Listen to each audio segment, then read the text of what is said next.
At this time, let's go ahead and underline Birmingham. Now, there's a lot to unpack on this slide alone, but before we get to Birmingham, let's go ahead and talk about the first bullet point, which says 1963, 15,000 arrests in 186 cities. That piece of information ties back into the activity that is transpiring throughout the United States by way of organizations like CORE, like the NAACP, like SNCC, like the SCLC. When you have 15,000 arrests in 186 cities, we can argue that this could be regarded as evidence of a widespread movement, that this is not isolated. This is happening all across the country. It's somewhat of a phenomenon. And this is different from previous generations or previous decades of protest or activity. There seems to be a great deal of momentum building with this particular civil rights movement. Now, with that being said, there are going to be reasons for the movement, of course, that we've already identified a few, but there are some setbacks as well. And Birmingham, which isn't a real place in the United States, it's a nickname for Birmingham, Alabama, but considered Birmingham, Alabama, because we have documented evidence that over 50 bombings of black homes and institutions have occurred in Birmingham since World War II. Now, if we make an argument that World War II started in 1941, which is a fair argument from the American perspective. That's when we joined shortly after the bombing of Pearl Harbor, all the way up until 1963. So we're looking at roughly a 20-year time span. Within 20 years, 50 black homes and institutions have been bombed. That's on average 2 bombings a year, aimed particularly at a black community. If that's not terrorism, I don't know what is. And my reason for bringing Birmingham up, or that nickname up, it's because I want to hammer home the notion that being black in America was like feeling under constant threat of terror. And in places like Birmingham or Birmingham, there was no scarier place on earth if you were an African American. So much so that Dr. King will be invited to see what he could do regarding the situation and the realities of Birmingham. He's invited to Birmingham to help lead individuals in nonviolent direct action. And the moment he shows up, he's arrested, thrown in jail, because the authorities there know that the fix is in. They know that someone like King could rouse up sentiment to stand up and fight back, of course, in a nonviolent direct way. So they arrest him. He's in jail. And while in jail, he has access to a pen or a pencil and paper, and he starts writing. And he happens to pen one of the most,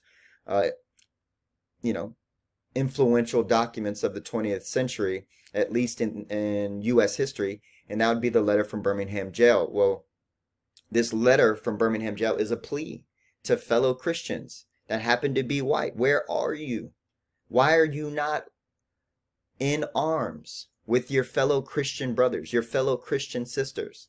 And so he's imploring any Christian leader in the community that happens to be white to stand in solidarity with the African American community as they are being disrespected, as they are facing discrimination simply because of the color of their skin. Now, after serving 9 days in jail, King will be released. And when he's released, he comes up with his plan of action. And of course, they're going to march. But this time around, King has a radical idea of saying that maybe children should be allowed to march. And when I say children, we're talking about people right around the ages of 7, 8. all the way up until all the way up to adults. Should they all should be marching in Birmingham non-violently. And of course, there's a great deal of critique, a great deal of concern. Everyone's senses are on high alert because everyone knows exactly what to expect from Birmingham/Bomingham. Everyone knows what to expect from the justice system or the police in Birmingham, led by Chief Bull Connor. Remember in a previous slide that I had you guys just simply read information, it was Bull Connor that allowed for those freedom riders to get beaten up for a total of 15 minutes by Klan members. And then the police would show up and ultimately arrest the so-called, or not the so-called, but the freedom riders, under the pretense, I would imagine, that they were causing disruption or inciting some type of violence or chaos. So this whole scenario is ready for an explosion. Despite a great deal of debate, the kids will be sent out. And that's exactly what Dr. King wanted to happen. He wanted America to see how savage, how brutal racism in the South could be, that they would harm innocent children who are engaging in activities that we would associate with many of our founding fathers, many of the freedom fighters that America tends to champion. This situation in Birmingham will be televised by local news stations, and people across the United States and potentially the world are beginning to see what the Jim Crow South looks like, feels like. We see that children are being attacked by nightsticks, fire hoses, attacked dogs, and this revolution is definitely being televised, and it's unsettling for the American people to stomach to a degree. My point in, again, having us underline Birmingham is so that we thoroughly understand that the African American community is being terrorized, and they're targeting not just the civil rights activists. They're targeting what I would argue is innocent young civilians, these children. And look, we can make an argument, and look, the arguments were made with Dr. King. Well, then you probably shouldn't have brought those kids out there in the first place. Why can't we bring kids out there into the streets? Maybe instead of focusing on why I'm bringing a child out into the streets, we should focus on the fact that these other individuals are not being held accountable. These other individuals are threatening violence, and there seems to be no consequence for their actions. But look, it can be played both ways. At the end of the day, another thing to consider is that, Dr. King was fairly controversial. His actions, I mean, to be nonviolent is controversial. To be violent is easy. And to make a decision like this is very controversial. This was not someone that, again, generally has this passive, go with the flow type of attitude. Dr. King was about bringing results. And this was one way in order to achieve that goal. Now, the four little girls were not underlining, but this is another example or piece of evidence of violence aimed at innocent African Americans. We had four little girls in a church that are going to die because a man or a woman, an individual, decided to throw a bomb in that church. In a place of worship where kids are supposed to feel safe. We have individuals attacking these institutions, and again, a black institution. My point in bringing that up is that it appears that no one is safe in this movement if individuals are willing to attack children. At this point in time, let's go ahead and underline Medgar Evers. As I mentioned, they are now attacking children. They were attacking individuals in the movement. They were attacking SNCC members. They were attacking SCLC members. but these attacks never resulted in anyone's death until we have the situation with Medgar Evers in Mississippi. Medgar Evers is a field secretary for the NAACP and was actively involved in trying to redirect the narrative about these civil rights protests being violent and that African Americans were the agents of violence. If anything, what Medgar Evers wanted to take control of was that narrative that, if anything, African Americans are doing their best to be nonviolent, unfortunately, in the face of violence by way of racist white Americans down south. There was an opportunity for Medgar Evers to go to the local television station, cut a promo or cut a segment of television, just kind of reminding and informing the American people, the people of Mississippi, that they mean no harm, that they just simply want to bring attention to an issue that they are dealing with. And this bothered a great deal of people in the state of Mississippi. The television station was receiving bomb threats, death threats, talking about get this, N-word this, N-word that off the television. I mean, it was a pretty controversial piece of television history. Medgar Evers will eventually go home. His family's excited to see him. I mean, their dad was on television.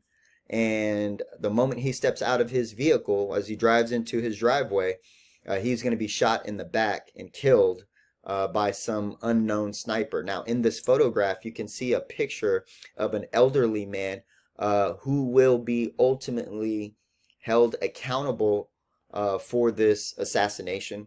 In 1994, again, a whole 30 years later, this man has lived his life. But the point of bringing up Medgar Evers is that in this struggle, there was death. This was an assassination. They're now targeting the leaders.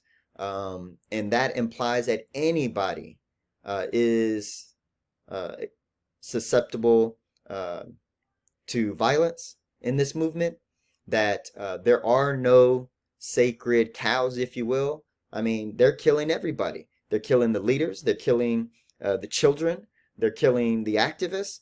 They're eventually going to kill white activists, black activists, of course. And the violence just seems to escalate to a breaking point.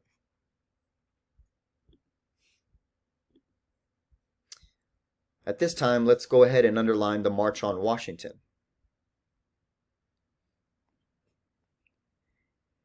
Now, 2 weeks before those 4 little girls are bombed in that Birmingham church, in August 28th, 1963, 250,000 black and white Americans are going to march on the nation's capital in what will be considered the zenith, the apex of this civil rights movement. If you were to capture a single photo that you would utilize to represent this movement, it might be Dr. King at the March on Washington, delivering the infamous "I Have a Dream" speech. However, there's a lot that goes into this movement, and it's much bigger and broader than one man alone. This March on Washington was organized by a coalition of leaders. As a matter of fact, a March on Washington has been a weapon in the tool belt of many organizers, labor organizers, and now African American organizers. I did mention an individual by the name of A. Philip Randolph, and Dr. King is familiar with Mr. Randolph because he was a major labor organizer, a civil rights activist who would constantly make threat and use the weapon of a massive march upon Washington to bring attention to the issues that they are facing. And so he did this early on. He did it during World War II, or at the very least threatened to use this march during World War II. And now we see 20 years later, this march will have to become a reality, but it's going to be a coalition of organizations that is going to bring this into fruition. I mean, we have CORE, we have the NAACP, we have SNCC, we have the Southern Christian Leadership Conference, and they all agree to put aside differences and show a sense of unity and call upon our nation's politicians to bring about a civil rights bill that will apply to all Americans in the United States and produce a public works program, because many of the organizers happen to understand that freedom in America is definitely desired, a necessity. However, it's difficult to enjoy or execute that freedom when you have limited access to economic opportunities. There could be an argument made that some of the civil rights leaders might have been influenced by socialistic ideology. One could make an argument that they were influenced by communistic ideology. And again, many detractors of the civil rights movement will make that argument.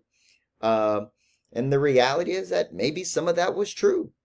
There's no bones about it. A. Philip Randolph was definitely a socialist advocate. W.E.B. Du Bois, a socialist advocate. And I would make the argument that Dr. King himself was an advocate for socialism, as he found parallels in his faith, as he mirrors and tries his best to walk in the path of Jesus Christ, as most Christians try to do. Of course, every human's fallible, so we're not without mistake or in that particular faith sin. But nonetheless, these civil rights leaders understand there's a desire for justice, equality, and equity, and that must be combined with an economic element so that they can fend for themselves, so they can no longer have to depend upon the white community or the paternalism of the white community to lend a handout to African Americans when African Americans are capable of fending for themselves. And so when I look at this March on Washington, and to find out that their slogan was jobs and freedom, I would normally assume that freedom would be the first item they were discussing, and then jobs. But notice it says here jobs and freedom. And so that gives an elevated sense of credence to this notion that in order to truly have freedom in a capitalistic society like the United States, you definitely have to have equal access to economic opportunities. And so those are the messages when these individuals descend upon Washington, D.C. Again, wanting politicians to go to work and address the needs of the American people. This March on Washington reflected an unprecedented degree of black and white cooperation towards civil rights. Now, don't get me wrong, there are going to be some people that will be critical of the March on Washington. Malcolm X at the time happened to be very critical. He would make the argument as, how is this a civil rights march on Washington when you only have male speakers? If this is a civil rights movement implying civil rights applying to all Americans, where are the women at? Why didn't we invite Joanne Robinson? Why didn't we, granted she, why isn't she speaking? Why don't they have leadership opportunities? Why do we not extend a handout to Ella Baker? Why are we telling younger participants like John Lewis, who was the leader of SNCC at the time, to tone down his speech because it came across as too militant? And the arguments began to develop that, wait a minute, it seems that we are marching on Washington, but we're still tiptoeing around because heaven forbid we upset the boss. And Malcolm would be very clever to critique these so-called civil rights leaders um, as Uncle Toms, as individuals that were told to march between one dead president who owned slaves and the feet of another dead president who also owned slaves. And that when the event was over, make sure you pick up all your trash and get on out of here. We appreciate your nice little show, your minstrel show. I mean, as Malcolm was just incredibly critical. But of course, you're always going to have critics. And we can make an argument that, well, who cares if Malcolm was critical? Well, it's a perspective regarding this event. And you can take it for what it's worth. What I hope we appreciate from this March on Washington is that you do see a diverse group of individuals willing to step up and help out and demonstrate that not all of America is incredibly racist. That yes, we have things to learn about each other's communities. But this March on Washington for jobs and freedom is something to benefit all Americans. And in some of the pictures you can see up here in this top left-hand corner, we have Dr. King here standing right next to a mentor of his by the name of Bayard Rustin. Below this picture, we have Sidney Poitier, a very famous actor, to the left. We have Harry Belafonte, another famous actor and singer, centered. And then Charlton Heston, a very famous actor in Hollywood, famous for his role as Moses and Ben-Hur. Now, I kind of glossed over Bayard Rustin, if you're not familiar with him. He's active in the civil rights movement. However, most Americans may be unfamiliar with his activity, probably because he tended to work behind the curtains. He was never out in the forefront as much, and that a lot of it has to do with the fact because he was openly gay. And other members of various coalitions knew that he was a gay man, but he was a gay man willing to fight and defend other individuals who happened to be experiencing oppression. And he probably got a double dose of that, of course, considering the stigma and the hostility towards the homosexual community of that era. So, I mean, he's dealing with the fact that he's not being appreciated or respected because he's black. To be homosexual on top of that was maybe too much for him to be in the front of this movement. But nonetheless, I mean, he's a great mind, a great actor, of great influence, and Dr. King would readily recognize that. At this time, let's go ahead and look at the presidency of John F. Kennedy. I want to stress that when he was elected in 1960, there was a great deal of concern. This was an incredibly close election. I mean, Eisenhower, not handpicked, but made a path for his vice president, Richard Nixon, to ultimately become president of the United States, and narrowly lost to this young man from Massachusetts who came from a well-to-do, established family in the United States. And the Kennedys almost came across as this, they had like this air of royalty to them, that their whole family was distinguished, educated, that they were accomplished. John Kennedy, that is, his father, served as an ambassador to Great Britain for quite some time. So the family was plugged in. Kennedy is sharp. He's young. He's handsome. He's great on the mic. And he was a breath of fresh air for much of America as we were entering the 1960s, not knowing that it was going to be a tumultuous decade where America was struggling with the realities of racism not coinciding or not reflecting the idealism and the principles that this country tends to pride itself on, like justice, equality, and happiness for all. On top of the civil rights movement, Kennedy is also aware that we are in a Cold War of sorts, that the United States believes that it is fighting an existential threat of communism spreading across not just the United States, but the whole world. So many people questioned whether or not if Kennedy was seasoned enough, was mature enough, had the wisdom to be a Cold War warrior. So as a young person, he's got a lot to prove, if you will. And the moment he entered office, he was going to be dealing with situations that were definitely going to test his presidency. In 1959, Fidel Castro is going to lead a revolution that will overthrow the U.S.-supported dictator of Cuba, and his name was Batista. So let's just slow down and look at that sentence right there. There's a dictator.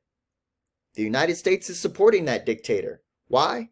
Because that dictator will do what the United States tells him to do, even if it means not adhere to the people of Cuba. You see, America will support dictators if those dictators happen to be capitalistic, anti-communist, and are willing to subjugate their own people at times, as long as it benefits U.S. interests. And that's exactly what Batista was willing to do. Well, when Fidel Castro takes over the island with, a couple boats here, 20 or 4 individuals over, 20 to 40 individuals over there, supported by a friend and comrade of his that we'll talk about in a second, Ernesto Che Guevara. They will overthrow Batista. They're going to take the island. They're going to take the country. And then the question becomes, well, now it seems like the United States needs to go and talk to Castro. So they run up on Castro and they go, hey, what's up? This is how this operates. We tell you we need some resources. You give us those resources, and then we give you whatever you want. You need money? We got you. You need weapons? We got you. You need women? We got you. You need drugs? We got you. The United States is willing to offer you whatever you need as long as we get what we need on the back end. And Fidel Castro says, oh, is that how the game goes? Well, that's fine. What I'm going to need is for you, the United States, to leave Cuba to the Cubans. Castro has this under control. And America's like, no, wait a minute, that's not how this works. We, come on, don't make this difficult, because we can make life incredibly difficult for you, Castro, if that's how you plan on going about this. And that's pretty much what Castro wanted to do. He wanted Cuba to be in charge, or Cubans to be in charge of Cuba, and the resources to benefit the people of Cuba.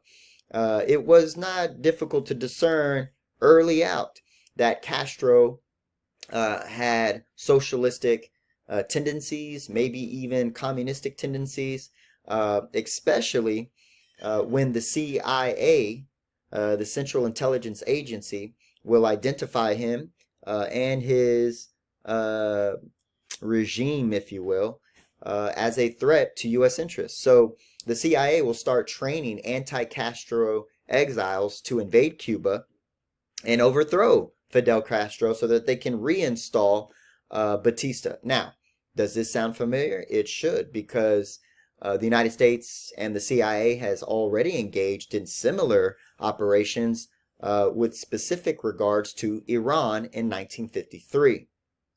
Now, when the CIA decides to try and overthrow Fidel Castro, this will be known as the Bay of Pigs. Please underline the Bay of Pigs. Now, the Bay of Pigs is a 1961 CIA operation authorized by Kennedy to overthrow Fidel Castro, who you can see in this picture right here with the beret and the beard. The picture to the right of him will be Che Guevara. He's an Argentinian doctor who gives up pursuing studies and a profession in medicine so that he can spark revolutions around the world in support of socialism, potentially communism, so that there is a sense of oneness in humanity. But anyways, that's Fidel Castro to the left and Ernesto Guevara to the right. The Bay of Pigs is trying to overthrow Fidel Castro. The Bay of Pigs will be an absolute failure. And in that failure, Castro understands that, my goodness, one of the biggest, baddest, strongest militaries in the world is out there trying to kill me. I need to do my best and align myself with someone that has the capacity to protect me. And who could that be? That would be the Soviet Union. The Soviet Union says, if the United States is threatening you, don't worry about it. We got your back. The Soviet Union then sends missiles to the coast of Cuba. Now, this is an incredibly important moment because this will spark what is known as the Cuban Missile Crisis. And with that being said, please go ahead and underline the Cuban Missile Crisis. The Bay of Pigs is significant, not because it failed, but because it's going to lead to the Cuban Missile Crisis. Now, what exactly is that? It's a standoff between Cuba, the Soviet Union, and the United States that for 13 days, with nuclear missiles 90 miles away from the United States, the United States is on high alert. I mean, we just unloaded the clip. We tried to kill Fidel Castro. We unloaded the clip and we missed every single shot. And now the United States knows we should expect some type of volley, some type of response. And I don't know, man, you empty the clip at me, and if I'm armed, then this is my turn. And so for 13 days, much of America is on high alert thinking that they're about to be bombed with a nuclear weapon because of our transgression towards Cuba. For 13 days, it was duck and cover. Duck and cover was the slogan there, or the tip you would hear in case of a nuclear attack. However, after 13 tense days of negotiations, as you can see in the this bottom picture here, this cartoon, we have John F. Kennedy on the right, and we have Khrushchev, who is the premier of the Soviet Union, on the left. After 13 days of negotiations, the Soviet Union agrees to remove those nuclear weapons from Cuba, as long as we, the United States, removes our nuclear weapons from Turkey. And the whole crisis is averted. Now, I remember reading this when I was in college, and I was thinking to myself, oh, okay, well, good. We averted this crisis. Wait a minute, we have nuclear weapons in Turkey? And then I thought to myself, maybe, is it possible that if we didn't have nuclear weapons in close proximity to the Soviet Union, that they would be less likely to put nuclear weapons in close proximity to the United States? Like, there's these elements of the story that expose themselves, and it makes you realize that these so-called actions by foreign countries against the United States might have some element of retaliatory influence. That maybe if we weren't doing this, we wouldn't receive threats here and there for this or that reason. Nonetheless, the Cuban Missile Crisis was a moment in which we could have potentially been engaged in a nuclear war. We were able to avoid it, thankfully. And I guess we can make an argument that that's why it's significant.